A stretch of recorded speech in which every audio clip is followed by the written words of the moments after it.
पश्चिम बंगालमध्ये ममता दीदींचा पराभव होणार ही काळ्या दगडावरची रेघ होती.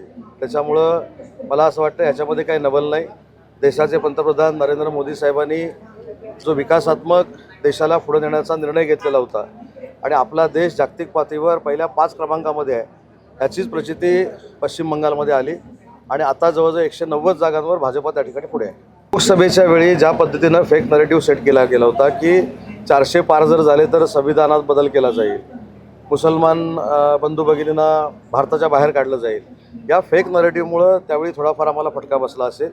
पण ज्यावेळी हे फेक नरेटिव्ह आहे हे देशाच्या नागरिकांच्या लक्षात आलं, त्याच्यामुळंच हा पश्चिम बंगालचा रिझल्ट लागला आहे. आणि मी स्वतः माझ्या पक्षाच्या वतीनं, महायुतीच्या वतीनं पंतप्रधान नरेंद्र मोदी साहेबांचं मनपूर्वक अभिनंदन करतो. हे पुढं काय होईल आताच बोलण्यात काही अर्थ नाही, परंतु मी जसं सांगितलं की पश्चिम बंगालमध्ये 22 वर्षाची 23 वर्षाची सत्ता उलथवलेली आहे NDAनं, भाजपनं. त्याच्यामुळे त्या संदर्भामध्ये पंतप्रधानांचं आणि विशेषतः अमित भाई शहांचं देखील अभिनंदन केलं पाहिजे.